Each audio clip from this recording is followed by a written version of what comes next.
अस्सलाम वालेकुम, नमस्कार, सत श्री अकाल एंड गुड इवनिंग। मैं हूँ आरज़ू काज़मी और आप देख रहे हैं पॉइंट ऑफ व्यू। हमें जी भारत से जॉइन किया है सुमित पी जी ने, जो कि पॉलिटिकल एनालिस्ट है। बहुत शुक्रिया सर कि आज आपने जॉइन किया। Thank you so much. Thank you, ma'am. Thank you very much. Thanks for the invitation. और आज हम आपसे समझना चाहेंगे G7 समिट का कि लोगों को जिनको नहीं मालूम है, बल्कि मेरे जैसे भी जिनको बहुत ज़्यादा इसके बारे में नॉलेज नहीं है कि ये क्या है और ये कितनी इम्पोर्टेंट है आपके ख्याल से, कि इसमें क्या-क्या चीज़ें डिस्कस होने जा रही हैं और उसके बाद का रिजल्ट आप समझते हैं कि कुछ निकलेगा या बस एक फॉर्मल सी एक मीटिंग है जो हर कुछ टाइम के बाद की जाती है लेकिन उसका कोई रिजल्ट नहीं है? देखिए आरजू जी, सबसे पहले शो पे बुलाने के लिए धन्यवाद। G7 समिट अभी कंक्लूड हुआ है। मोदी जी जर्मनी गए थे। पहली बात मैं बता दूं, G7 जब हुआ था शुरू तो ये 7 richest countries of the world उन्होंने एक अपना बनाया था। भाई हम तब इंडिया चाइना इतने रिच नहीं थे, तो बोला भाई हमने अपना एक वो बनाया, हम आके इसको चलाएंगे। ये सारी वेस्टर्न कंट्रीज है जो इसमें है। अब इसमें काफी सालों से, जब खासकर जब से मोदी जी आए, तो उनको हमेशा बुलाया जाता है एज गेस्ट, और India as a partner country India को बुलाया जाता है। अब की बार इंडोनेशिया को भी बुलाया था। तो इसमें समझने की बात यह है कि काफी पहले आपके पाकिस्तान मीडिया पे, तो मैं एक चैनल पे बैठा था, तो एंकर साहब कह रहे थे कि मुझे लगता नहीं आपकी बार मोदी जी को इनविटेशन आएगा।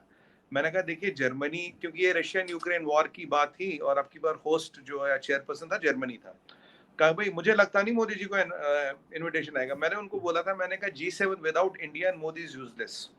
क्योंकि अगर आप इंडिया अभी का जो फॉरेन एक्सचेंज रिजर्व है वो 3rd या 4th हाईएस्ट है वर्ल्ड में, कभी 3rd कभी 4th पे आ जाता है। सबसे ज्यादा यूथ आपके पास है, सबसे बड़ी आप अगर इकोनॉमी में देखें तो आप नंबर 3 आते पीपी पे, एब्सोल्यूट जीडीपी पे नंबर 5 आते। अगर आप इंडिया को, जो 16-17% ऑफ द वर्ल्ड पॉपुलेशन है, अगर आप उसको निकालते, वर्ल्ड की लार्जेस्ट डेमोक्रेसी, अगर आप उसको निकालते हैं तो आपके G7 का मायने ही नहीं रहते। क्योंकि आप जितने भी G7 वाले हो, आप सबको हमारी जरूरत पड़नी है आज कल परसों। और आपने देखा होगा कि कल परसों एक वीडियो वायरल हुआ था, मोदी जी खड़े थे तो पीछे से जो बाइडेन साहब आते हैं ऐसे पीछे, हाय क्या हाल है। टुडे देखिए फर्क क्या पड़ता है जियो पॉलिटिक्स में। American president is walking down and saying hi to the Indian prime minister. पीछे से आ रहे हैं ऐसे पैट बैक, हाँ भाई कैसे है भाई साहब आप, हाउ आर यू बड़ी। तो ये बहुत बड़ा चेंज है जियो पॉलिटिक्स में, क्योंकि देखिए सेमेंटिक्स ऑप्टिक्स की हर जगह जरूरत होती है।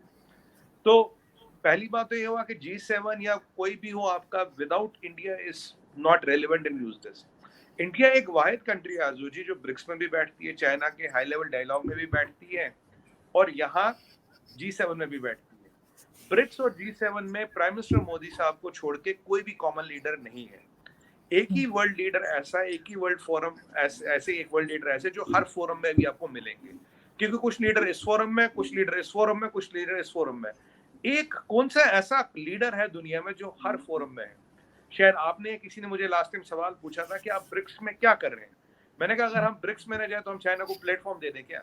ये मैं आपसे कई बार कह रहा हूँ। तो वो अब अगर आप ये चीज देख रहे हैं, चाइना के जी जिनपिंग G7 में नहीं थे, मोदी जी थे। और यहाँ जो बाइडेन साहब ब्रिक्स में नहीं थे, मोदी जी थे। अगर आप बात करें क्वाड की तो इंडिया क्वाड में है। अगर आप I2U2 की बात करें, इंडिया I2U2 में है। आप INSST की बात करें, इंडिया वहां है। आप इंटरनेशनल इकोनॉमिक फोरम की बात करें, इंडिया वहां है। आप ब्रिक्स की बात करें, चाइना के हाई लेवल डायलॉग की बात करें। बाय द वे, आपके पाकिस्तान मीडिया में मुझे कोई कह रहे थे कि पाकिस्तान फॉरेन ऑफिस ने स्टेटमेंट दिया, यार ये ब्रिक्स की एक कंट्री ने हमें वहां से निकलवा दिया। मैं कहा यार चाइना तो आपका दोस्त है, आप अपने दोस्त से को हमें क्यों कह रहे हो? और अब आप G7 की बात करें, इंडिया यहाँ पे। और आज जो G7 में जो सबसे बड़ा इनिशिएटिव बनाया गया, वो जो अनाउंस किया गया, बिल्डिंग वर्ल्ड बेटर, जिसमें करीब आप, जो पहले इनिशिएटिव था, आपकी बार वर्ल्ड में जो बड़े बड़े प्रोजेक्ट्स हैं उनको बनाने के लिए $600 बिलियन का फंड की घोषणा की गई। मैं मतलब I am trying to make it very simple, ताकि मतलब सब आराम से, मैं बिना इसको कॉम्प्लिकेट करके आराम से समझा दूं। $200 बिलियन इसमें से यूएस देगा और $400 बिलियन बाकी कंट्रियां देंगी। बाकी climate, terrorism, security, food security, ये सारी जितनी चीजें, डेमोक्रेसी, ये इन सब पे बात होती रही। और अब नए नए मुद्दे हैं, क्योंकि फूड सिक्योरिटी का मसला एक नया उभर के आया। और ये जो फंड है ये सबसे इंपॉर्टेंट है। जैसे last time international economic forum जो सबसे इंपॉर्टेंट चीज थी, आपकी बार ये फंड इंपॉर्टेंट है। आज ये फंड इंपॉर्टेंट क्यों? आपकी और हमारी कई बार बात हुई है, और मैंने हमेशा आपको ये बोला है, पिछले 2 साल से मैं कह रहा हूँ, अगर आप जितना आपके चैनल पे, पाकिस्तान मीडिया पर, अपने नेशनल टीवी भी कह रहा हूँ, जितना जितना वायरस का इफेक्ट कम होगा, चाइनीज वायरस का, उतना चाइना पे शिकंजा कसा जाएगा। अब चाइना को अगर आप देखिए पीछे कितने झटके लगे, और ये आज एक और झटका था, ये समझौता क्यों झटका लगा। देखिए क्वाड बना तो उन्होंने कहा एरिना ऑफ ग्लैडिएटर्स, कुछ नहीं जी ऐसी है। इंटरनेशनल इकोनॉमिक फोरम बनी, चाइना को हवा नहीं। I2U2 बना, चाइना को हवा नहीं। ठीक है जी, INSST चालू हुआ, चाइना को हवा नहीं। ठीक है, अभी हमने बोला 5 बिलियन वैक्सीन देंगे, चाइना को बुरा लग रहा है, कोई बात नहीं। अब हम अफ्रीका में और वेस्ट इंडीज में लोगों को डेथ ट्रैप से निकाल रहे हैं, उनको हवा नहीं।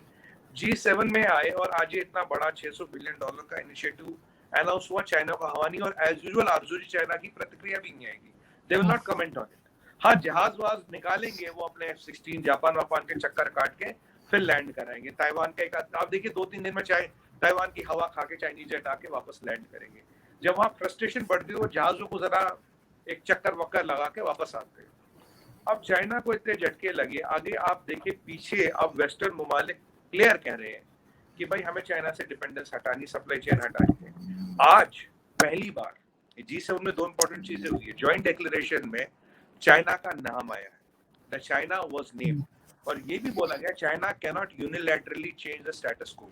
मतलब इंडिया का या गलवान का नाम नहीं आया, बट यूनिलैटरली स्टेटस को चेंज नहीं करेगा, जिसमें गलवान वाली LAC वाली क्वेश्चन भी आती है, जिसमें ये भी सवाल आता है कि 10 कंट्रियों के साथ बॉर्डर मिलता है, 22 कंट्रियों के साथ डिस्प्यूट है, वो वाला मसला भी आता है। और अब इन सब ग्लोबल फोरम्स में कौन कॉमन कंट्री और कौन कॉमन वर्ल्ड लीडर है, वो प्राइम मिनिस्टर मोदी जी ने जो क्लाइमेट चेंज वगैरह पे एड्रेस भी किया, सबके साथ बायलैटरल भी हुए। आते हुए मोदी जी UAE भी रुके, वहां की रॉयल फैमिली और जो प्रेसिडेंट साहब है करंट, वो उनकी रॉयल फैमिली उनको लेने एयरपोर्ट पे आए, जो एक प्रोटोकॉल का नहीं होता है, किसी को लेने नहीं जाते, they have broken the protocol and लेकिन president Modi on the airport. नहीं सर, आप बिल्कुल ठीक कह रहे हैं, लेकिन सर क्या UAE जाने का भी कोई खास मकसद था, या वैसे ही जैसे रास्ते में होता है ना, इनसे भी मिलते चलते हैं, हमारे यहाँ देसी स्टाइल है ना? नहीं आता उस पे। देखिए तो ये एक मतलब मैं चीजें आपको बता रहा हूँ, ये सारी हुई। अब आप जानते हैं मोदी जी का स्टाइल है मिनिमम टाइम में मैक्सिमम मीटिंग है, मैक्सिमम का सबसे बायलैटरल कर ली जितने थे, और वो जो बाइडेन साहब वाला वीडियो आपने देखा। अब आरजू जी बाकी सारी चीजें चलती रही। अब ये लोग एक चीज नहीं समझ पा रहे, अब इनका एक सिक्योरिटी डायलॉग होगा। इंडिया सिक्योरिटी फ्रेमवर्क का पार्ट नहीं है, बट इंडिया अपनी सिक्योरिटी अपने तरफ से इंश्योर करता है। अब ये जो $600 बिलियन का फंड बना, ये क्यों इंपॉर्टेंट है? देखिए अभी तक दुनिया में क्या होता रहा, इंफ्रास्ट्रक्चर प्रोजेक्ट बनाना चाइना ने 50 कंट्रियों को डेट ट्रैप में डाल दिया, जिसमें श्रीलंका भी आता है, मैं बोलूंगा पाकिस्तान भी आता है, और ऐसी कई सारी कंट्री। अब देखिए हर कंट्री अमीर नहीं है, उन्हें लगता है यार हमें प्रोजेक्ट बनाना, इंफ्रास्ट्रक्चर बनाना, कहाँ जाओ चाइना के पास, इंफ्रास्ट्रक्चर चाइना, लोन चाइना। अब चाइना की मंशा है लैंड लेडीज लेजिटिमेसी, जर जोरू और जमीन तीनों पे उनकी नजर होती है, और तभी 103 countries out of 192 have written to IMF for bailout. ये बहुत खतरनाक सिचुएशन हो रही है दुनिया में।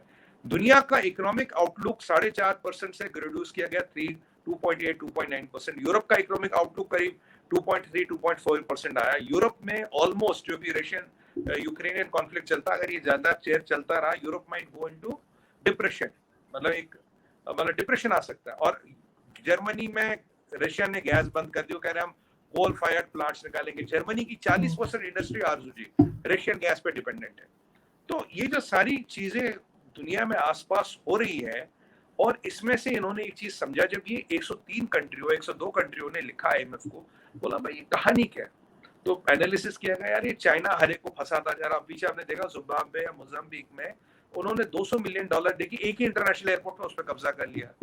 हमन टोटा पोर्ट श्रीलंका का खा गए, आपके यहाँ ग्वादर खा के कह रहे 1 मिलियन चाइनीज वहां बसाएंगे। अब मुद्दा ये है, अगर आपको पोर्ट चाहिए तो 1 मिलियन चीनी वहां क्या करेंगे पाकिस्तान में? हमन टोटा में PLA क्या कर रही है? आपने रनवे कैसे खा गए किसी कंट्री की? इस सब से दुनिया को बचाने के लिए ये फंड बना। और जबकि बोला गया कि चाइना का BRI को मतलब ये we have to counter it and all that, but फायदा ये है आज श्रीलंका हो, आज या और कोई कंट्री हो, अब पहले उनकी मजबूरी थी चाइना, IMF वर्ल्ड बैंक नहीं तो चाइना। अब ये जो नया कंसोर्टियम बना जिसके पास $600 बिलियन है, आने वाले टाइम में जो सब अमीर कंट्री यहाँ पे 1 ट्रिलियन 2 ट्रिलियन 3 ट्रिलियन तक भी जा सकता है, क्योंकि चाइना ने बोला वी हैव कमिटेड $1 ट्रिलियन। मैं कह रहा हूँ ये कंसोर्टियम $3 ट्रिलियन भी खड़े हो सकता है। ये दुनिया के लिए बहुत पॉजिटिव न्यूज है आजू जी। जो पहले वो होता था ना IMF वर्ल्ड बैंक नहीं तो फिर सीधा चाइना, जहां अपने शर्तों पे अपनी उस पे पैसा लिया। अभी आपने शायद $2.3 बिलियन लिया चाइना से। जी। अब क्या शर्तें हैं, या तो खुदा जाने या शबरी साहब जाने या कोई ना जाने, क्या शर्तें, क्या कंपाउंडिंग, कितने पे मिला, क्या गिरवी रखा या क्या बचा है गिरवी रखने को, ये चीज वाजिब मतलब बताना जरूरी है, पर कोई नहीं बताएगा। देखिए न्यूक्लियर सीक्रेट से भी बड़ा है चाइना के लोन का सीक्रेट पाकिस्तान में। और इसमें आप देखेंगे आरजू जी ना सियासतदान बात करेगा ना एस्टेब्लिशमेंट बात करेगी, यहाँ उनकी पूरी जुगलबंदी है, वहां वैसे हो ना हो, पर जहां चाइना की बात आती दोनों में बिल्कुल सिंक्रनी, कोई मुंह नहीं खोलेगा कहाँ पैसा आया, क्या किया क्या नहीं किया।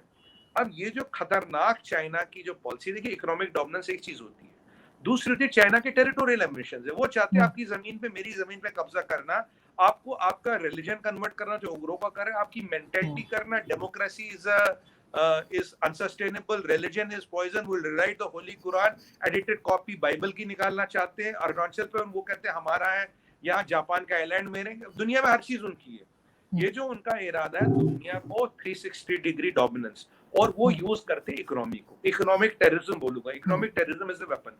उस इकोनॉमिक टेररिज्म से बचाने की पहली कवायद दुनिया ने की है आज। And the world leaders and the G7 and all the people, including Prime Minister Modi, need to be complimented for this. क्यों? आज अगर हमारे गरीब कंट्री है, अब देखिए पीछे चाइनीज वायरस में क्या हुआ, बोला ये लो हमारा वैक्सीन, कहता भाई साहब आपकी वैक्सीन तो फेल थी, कह रहा नहीं बहुत सही चल रही है, और ये लो $2 बिलियन, कह रहा ये किसने, कह रहा $2 बिलियन का लोन, ये तू मुझे वापस दे और मुझसे मेरी वैक्सीन ले। मतलब वैक्सीन दे रहे हो उसके लिए मैं लोन दे रहा हूँ, समझ रहे हो क्या हो रहा है। हमने दुनिया भर में वैक्सीन फांट दी, हमने किसी को लोन नहीं दिया। और अगर चाइना की वैक्सीन इतनी इफेक्टिव होती तो वहां कोविड क्यों फैला हुआ है। अब वो खुद ही कह रहे वो वैक्सीन फेल है। जिस डॉक्टर ने पहले बोला चाइनीज वायरस है वो गायब, जिस डॉक्टर ने बोला इसमें 17 फेटल साइड इफेक्ट्स है वो डॉक्टर गायब, और अब जिन्होंने वो वैक्सीन लगाई उन पे कोविड कंट्रोल नहीं हो रहा, चाइना का खुद कोविड कंट्रोल नहीं हो रहा। और दुनिया में आप $2 बिलियन दे देके उन्हें कह रहे थे ये ले $2 बिलियन मेरी वैक्सीन भी ले। आज मैं सबसे बड़ा अचीवमेंट आरजू जी जो कहूंगा वो ये $600 बिलियन का फंड बना, और मेरी पूरी उम्मीद है ये आने वाले टाइम में बढ़ेगा। और ये फंड डेमोक्रेसीज का है, ये फंड है कंट्रीज का जो ट्रांसपेरेंसी में, पारदर्शिता में और ह्यूमैनिटी में बिलीव करती है। उनकी जमीन, उनकी आपके जमीन जोरों पे नजर नहीं है। Russia might have economic ambitions, Russia does not have territorial ambitions. United States might have economic ambitions. United States does not have territorial ambitions. China का जो आज एक और झटका लगा चाइना को बहुत बड़ा, अब देखते हैं चाइना इस पे क्या रिएक्ट करता है। अब आपके दूसरे पॉइंट पे आते हैं, यूएई। अब देखिए यूएई में 2-3 चीजें आरजू जी। सबसे पहली बात यह है यूएई हमारा नंबर 3 ट्रेडिंग पार्टनर है। नंबर 1 यूएस है, फिर चाइना, फिर यूएई। अभी हमने यूएई के साथ फ्री ट्रेड एग्रीमेंट किया, उस पर आपसे बात हुई थी। अब यूएई के साथ जो फ्री ट्रेड एग्रीमेंट किया 2030 तक हम $100 बिलियन का ट्रेड करेंगे यूएसए के साथ, $100 बिलियन का ट्रेड। अब यूएई की परिस्थिति आप देख लीजिए, मैन पावर के लिए वो हम पे डिपेंडेंट, मार्केट के लिए हम पे डिपेंडेंट। यूएई के मदद से हम I2U2 में आए, और I2U2 में अगर हमारा कोई एंकर है मिडिल ईस्ट में वो है यूएई। हमने रिप्लेस किसको किया, हमने रिप्लेस किया यूके और फ्रांस को। ये बहुत बड़ा इंपॉर्टेंट चीज है, क्योंकि ट्रेडिशनली अमेरिका के बाद अगर किसी का मिडिल ईस्ट में इन्फ्लुएंस है वो यूके और फ्रांस का था। हमने आज की डेट में उनको रिप्लेस किया। पूरे अरब वर्ल्ड ने इंडिया का ये स्टैंड एक्सेप्ट किया है। आज इंडिया एक इंपॉर्टेंट रोल निभाएगा जिसमें मैं पूरा कॉन्फिडेंट हूँ, to bring some kind of peace between Iran and Saudi Arabia. जैसे ये यमन, सीरिया, ये होती वाली प्रॉब्लम है हटेंगी। MBS साहब का पूरा भरोसा है मोदी जी पे, ईरानियों का पूरा भरोसा है पे, क्योंकि अगर ईरानियों का भरोसा नहीं होता INSST चलता नहीं, क्योंकि 2 पोर्ट रशिया के तो 2 पोर्ट ईरान के भी है। जब I2U2 में इंडिया होता ही नहीं। अभी इजराइल को रिकॉग्नाइज करने की बातें चल रही है, अब मैटर ऑफ टाइम में यूएई करेगा तो पाकिस्तान पे फिर बॉल आएगी। बिलावल भुट्टो साहब के पाले में आप देखें वो क्या करते हैं। बट अभी जो इंडिया का जो अगर आप देखें डिप्लोमेटिकली आरजू जी, इंडिया एक ऐसा वाहिद मुल्क है जो रशिया से भी रिलेशन रखता है, यूनाइटेड स्टेट से भी रखता है, चाइना से भी ट्रेड करता है, ईरान से भी काम करता है, इजराइल से भी काम करता है, सऊदियों से भी काम करता है। पैलेस्टीन में जहाज भी उड़ता आता है, वही जहाज इजराइल में भी उड़ता आता है। जो दुनिया में कॉन्फ्लिक्टिंग पोल्स थे, जिन्हें ट्रेडिशनली कॉन्फ्लिक्टिंग पोल्स कहा जाता है, उनमें मैनेजमेंट करना। जहाँ के हम मेंबर नहीं, हमें ऑनररी बुलाया जाता। ब्रिक्स में भी हम, चाइना के डायलॉग में भी हम, और G7 में भी हम, ये भी एक एक्सेप्शन है। और अब जब मोदी जी यहाँ गए थे तो एक तो उनके खुद वो जो प्रेसिडेंट साहब है उनकी रॉयल फैमिली आई थी लेने, तीन एजेंडा थे, एक तो बायलैटरल रिलेशन है, और जो शेख साहब जो पहले के प्रेसिडेंट थे उनकी जो डेथ हुई शेख खलीफा, तो उनके मतलब कंडोलेंसेस देने पर्सनली मोदी जी गए। और आपको मैं ये भी बता दूं, जब उनकी डेथ हुई तो नायडू जी जो हमारे वाइस प्रेसिडेंट है वहां गए थे स्पेशली फॉर दिस। तो मोदी जी वहां से आए, उनसे वो बायलैटरल ट्रेड टॉक ये सब हुआ, ग्रीन एनर्जी पे बात हुई, सोलर एनर्जी पे बात हुई। और इसमें एक और चीज बताऊं आरसू जी, ये जो एक हवा बनाया गया था नुपुर शर्मा वाला इशू, ओआईसी ने खूब बनाया उसको, और आप जानते हैं ओआईसी तो पॉलिटिकल टूल है। देखिए मैं डायरेक्ट कहता हूँ, मैं मुझे कोई हिचक नहीं है बोलने में, ओआईसी पॉलिटिकल टूल है, पॉलिटिकल टूल की तरह चलता है। अब देखिए ओआईसी को यूज किया गया राइट पॉइंट ऑफ टाइम, ठीक है जी। और हुआ क्या बोले, और पाकिस्तान ने खूब प्रचार किया भाई इस्लामिक उम्मा वर्ल्ड, हम जी इंडिया का ये, इंडिया का बाइकआउट ये वो। अब G20 वाले G20 की अगली मीट कश्मीर में करा रहे हैं, पाकिस्तान ने सबको चिट्ठियां लिख डाली और आरजू जी किसी ने जवाब नहीं दिया। अब सवाल ये भाई, अगर तुम्हें पता तुम्हारी नहीं, अब चिट्ठी लिखते क्यों? नहीं, अब वो तो हमारा राइट है ना कि हम अगर किसी को लेटर लिखना चाहते हैं तो वो तो हमारा राइट है, उससे तो आप नहीं रोक सकते। लेकिन एक चीज और है यहाँ पे, एक चीज मैं आपसे और पूछना चाह रही थी यहाँ पे कि जैसे आपने रशिया का नाम लिया, यूएस का लिया, तो ये आपकी फॉरेन पॉलिसी जो है उसमें कहीं ना कहीं ये भी कहा जाता है कि अमेरिका थोड़ा नाराज चल रहा है भारत से, क्योंकि आप रशिया से ज्यादा नजदीक होते जा रहे हैं, ऑयल ले रहे हैं और कई दूसरी चीजें, तो फिर कैसे बैलेंस करेंगे? अमेरिका की नाराजगी भी तो नहीं बर्दाश्त की जा सकती या सही जा सकती। देखिए आरजू जी, पहले तो मैं थोड़ा सा पीछे जाऊंगा। देखिए अगर अमेरिका नाराज होता या अमेरिका नाराज होते तो अमेरिकन का जो नेचर है ना, उनका गुस्सा, उनकी नाराजगी नाक पे और चेहरे पे दिखती है। जो कल आपने जो बाइडेन साहब का वो हाई बड़ी वो देखा, वो होता नहीं। आप देखिए मनमोहन सिंह भी जाते थे, मोदी जी भी जाते, फर्क देखिए दोनों में। कोई भी पुराना वीडियो उतार निकाल के देखिएगा आप, डॉक्टर मनमोहन सिंह और प्राइम मिनिस्टर मोदी, फर्क आपको आसमान जमीन का दिखेगा। ये मतलब ये वीडियोग्राफिक एविडेंस है, मेरे कहने से कुछ नहीं होगा। हाँ कुछ ऐसे लोग हैं, कुछ ऐसे इंटरेस्टेड जो कह रहे नहीं जी ये दिक्कत है इंडिया का, अमेरिका से वो है। ये अमेरिका को भी पता उन्हें इंडिया की जरूरत है, हमें पता हमें अमेरिका की जरूरत है। अगर नाराजगी होती तो I2U2 अनाउंस क्यों होता आरजू जी? इंटरनेशनल इकोनॉमिक फोरम अनाउंस की होती है, $600 बिलियन का अनाउंस फाइंड क्यों अनाउंस होता? मोदी जी को जिसे उन्हें बुलाने की जरूरत क्या थी? क्योंकि वो भी जानते उनका काम इंडिया के बिना चलेगा नहीं।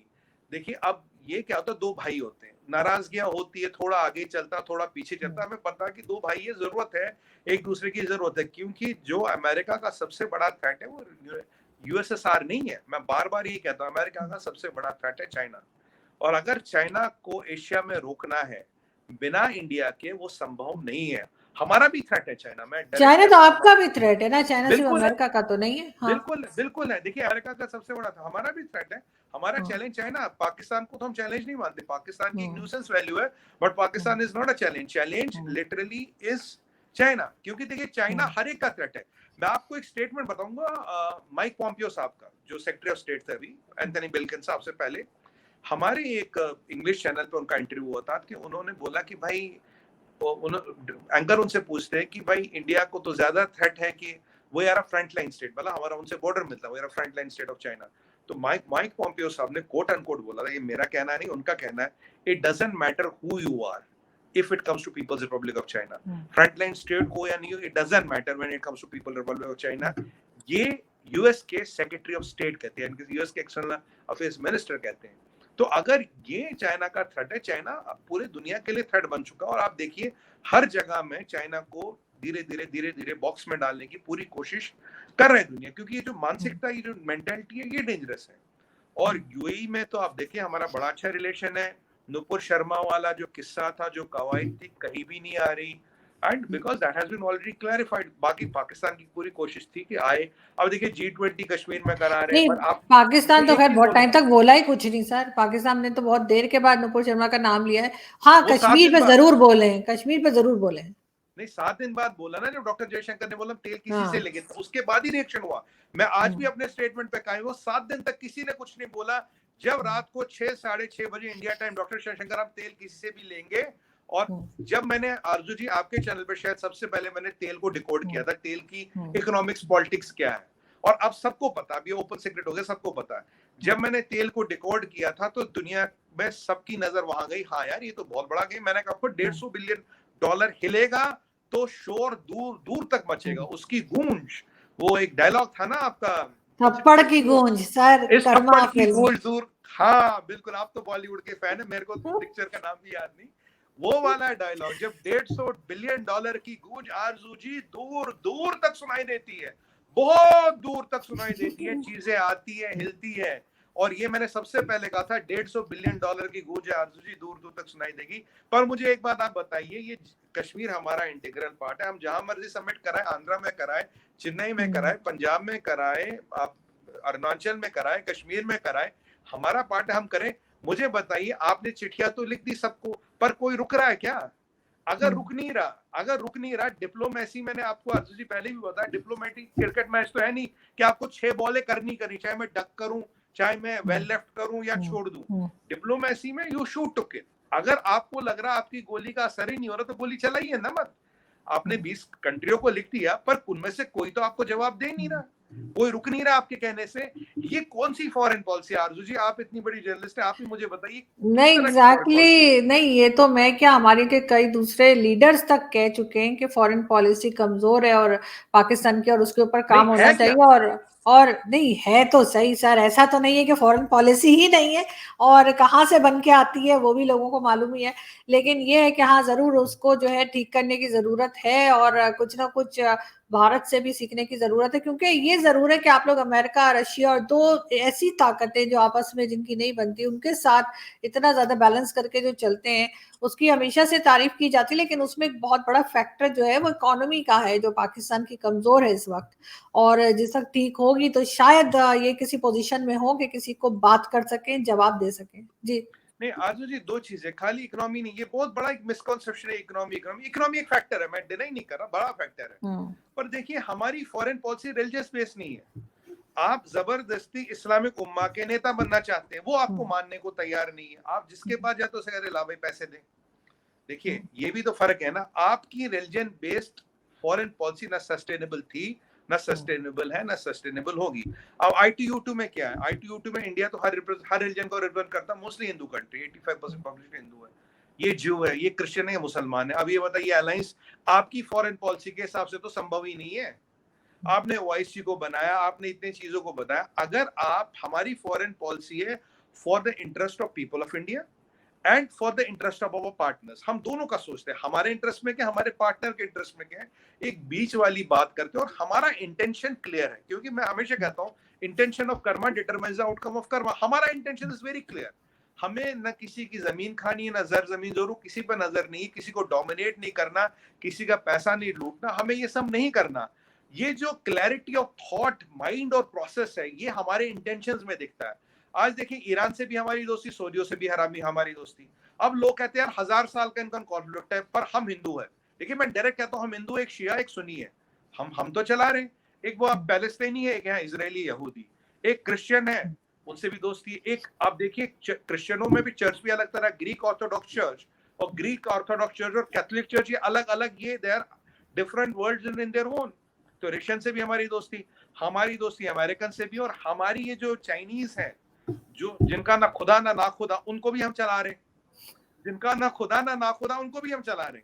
तो और ये देखिए ना, मोदी जी ब्रिक्स में भी है, चाइना के हाई लेवल डायलॉग में भी इंडिया, और यहाँ G7 में भी है। और एक लीडर बताइए जो यहाँ है, और एक डोमिनेटिंग रोल में, एक इंपॉर्टेंट रोल में, ये इंपॉर्टेंट। और आते हुए UAE रुकते हैं, रॉयल फैमिली का आपने वो देखी है, वेलकम, जो बाइडेन साहब को आपने देख लिया। तो हमने क्या ये प्रूव नहीं किया है कि अगर आप एक फॉरेन पॉलिसी चलाए, जिसको हमने प्रूव किया, we can have a foreign policy across demographies, across religious lines, across ethnicity, across regional, local, even the colour of skin divide, मतलब स्किन कलर जो, तो उसके डिवाइड्स को काट के भी we can have a resilient and a working foreign policy.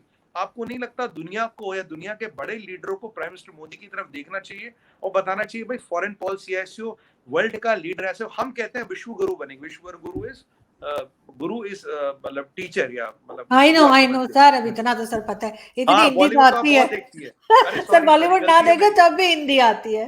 हाँ, तो मतलब विश्व गुरु बने, तो आप बताइए मुझे, अभी हमने SCQ हो, वैक्सीन हो, फूड सिक्योरिटी हो, वीट हो, अफगानिस्तान में एड भेजना हो, सबसे पहले हम तो वो हम देखिए जो हम कहते सर्वे संतु निरामया वासुदेवम कुटुंबकम अतिथि देवो भव, ये कहने की बात ही नहीं, मैं आपको ये इंस्टेंसेस दिखाऊंगा, हमने इसको प्रूव करके दिखाया और यही चीज दुनिया मान रही है आरजू जी, इसको एक्नॉलेज कर रही है, इसलिए हमें वो जगह हर इंटरनेशनल प्लेटफॉर्म पे मिल रही है। और that also validates my one thought process जो हमेशा कहता था, लोग मुझे कहते हैं ब्रिक्स में क्या कर रहे हो, मैं कहता देखो ब्रिक्स से हमें कुछ ज्यादा मिलना नहीं, पर चाइना के लिए जमीन भी नहीं छोड़ सकते ना, we can not leave the ground open for China. अब आप देखिए चाइना को भी, चाइना का वर्चस्व कहाँ था 5-7 साल पहले, यूनाइटेड स्टेट्स में कहते थे बाइपोलर वर्ल्ड, आज 2014 की बात करें आरजू जी और 2022 की बात करें, 7 साल में कहाँ चाइना है कहाँ था, आज world is talking tripolar world, bipolar से tripolar, United States, India and China. ये 7-8 साल में चाइना को हटा के अपनी जगह बनाना। और अगर आज किसी से भी पूछेंगे आप, पाकिस्तान के दिल पे भी किसी को बोले भाई तेरा इंटरव्यू, तेरा कैमरा पे तुझे नहीं बोलते बोलेंगे, आरजू काज़मी के शो पे नहीं लाएंगे, तेरी कोई रिकॉर्डिंग नहीं करेंगे, वो कहाँ जाएगा, या तो यूएस बोलेगा, इंडिया बोलेगा, चाइना नहीं बोलेगा, ये मैं गारंटी दे रहा हूँ। अब पर आप कैमरा आपने ऑन कर दिया, माइक लगा दी, तब तो कुछ भी बोल देगा, पर अगर बोले कोई कैमरा नहीं, कोई माइक नहीं, दिल पे हाथ रख के बोल, कहाँ जाएगा, किसी से भी आप पूछेंगे, it will be India or your United States वाला जो पोल है, they will align with either of them. मैंने कहा everybody will align with, they might align with US also. तो ये चीज 6-7 साल में डिप्लोमेटिकली अचीव करना, जो अमेरिका नहीं कर पाया आज तक, जो रशिया नहीं कर पाया आज तक, जो चाइना ने कर नहीं कर पाया, और इसमें मैं एक मुबारकबाद नहीं, I take my words back, इसमें मैं एक ब्लेसिंग इन डिस्गाइज जो है वो चाइना ने किया। चाइना ने अपना वायरस बना के, जो जी जिनपिंग की डिजास्टर्स पॉलिसीज थी, दैट हैज हेल्प्ड इंडिया, क्योंकि उसकी जो पॉलिसी थी, virus, economic terrorism, debt trapping, 2 billion के लोन देके मेरा वैक्सीन खरीदो, ये जितना भी किया, आप देखिए डिलिंकिंग ऑफ सप्लाई चेन्स की बात दुनिया कर रहा है, OOSD को आने नहीं देना, ये बात दुनिया कर रहा है, चाइना से अपना बिजनेस हटाओ, ये बात दुनिया कर रहा है। अगर आप चाइना से हटोगे, अगर आप इकोनॉमी में देखें PP wise PPP, number 1 China, number 2 United states, number 3 India. अगर ये नंबर 1 गेम से गया तो बचा कौन, नंबर 2 और नंबर 3, नंबर 2 है यूनाइटेड स्टेट्स, वो तो ऑलरेडी पीकिंग इकोनॉमी है, they are literally peaked, तो बचा क्या 3। तो hasn't this China's fiasco in foreign policy, मैं आपको कह रहा हूँ बड़ा फियास्को, आपसे भी बड़ा चाइना ने कर लिया, चाइना बन गया, उन्होंने जो फियास्को किया, that is also helping India। आज देखिए G7 की जॉइंट डिक्लेरेशन में चाइना का नाम आया, and China cannot change things unilaterally आया। अगर चाइना हमाकत नहीं करता, क्वाड बनता, I2U2 बनता, INSST बनता, सप्लाई चेन आती, एप्पल का सबसे बड़ा कारखाना हमारे यहाँ लगता, सैमसंग का सबसे बड़ा कारखाना हमारे यहाँ लगता, कितनी चीजों में। और मोदी जी कहां अब डोमिनेट नहीं कर रहे, इसका श्रेय कहीं ना कहीं it is goes to also to a messed up foreign policy of China, जो उनका जो माइंडसेट, जो उनका वो करप्टेड माइंडसेट है, जो उनका वो एक वो अजीब सा रेशियल डोमिनेटेड माइंडसेट है। देखिए आपका रिलीजियस था, उनका रेशियल है, दोनों का आउटकम सेम है। हमारा है इकोनॉमिक, हमारा है डेवलपमेंट, हमारा ह्यूमैनिटी, हमारा है सबका साथ, सबका विकास, सबका विश्वास। That is what it is prevailing and paying us on the world forum now. Now our foreign policy is acknowledged and paying us on the global forum now. Now we have also proven that our foreign policy is fully resilient and replicable. ये दुनिया को हमसे सीखना चाहिए, ये आज हमारी सबसे बड़ी अचीवमेंट है, जो मैं मानता हूँ वर्ल्ड स्टेज।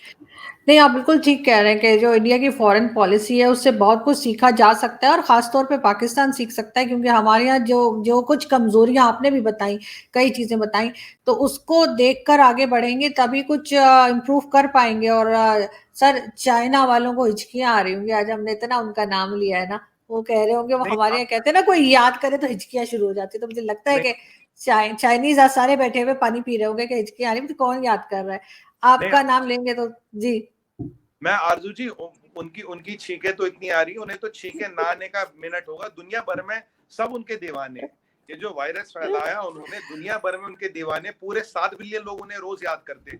विश्वास कीजिए, हम जैसे आप जैसे लोग तो टीवी पे आके बात करते, पर हर कोई अपने घर में, अपनी दुकान पे, अपने यहाँ, एक बार देखिए अमेरिका में 1 मिलियन लोग मरे आरजू जी, 1 मिलियन, 10 लाख लोग मरे, उनकी फैमिली याद नहीं करती, दुनिया भर में इतने लोग मरे, इतने बिजनेस डिस्टर्ब, वो याद नहीं करते, सब याद करते, सारे याद करते, बस हमारा नाम आ जाता है याद उनको सब करते हैं, और अब उनको तो चीखें आनी बंद हो गई क्योंकि मैकेनिज्म फेल हो गया होगा चीखों का। बिल्कुल ऐसा ही कुछ लगता है मुझे। Thank you so much sir कि आज आपने ज्वाइन किया, बहुत अच्छा लगा आपसे बात करके, होपफुली जल्दी आपसे फिर मुलाकात होगी। Thank you. Thank you ma'am, thank you very much. Thank you. Thanks.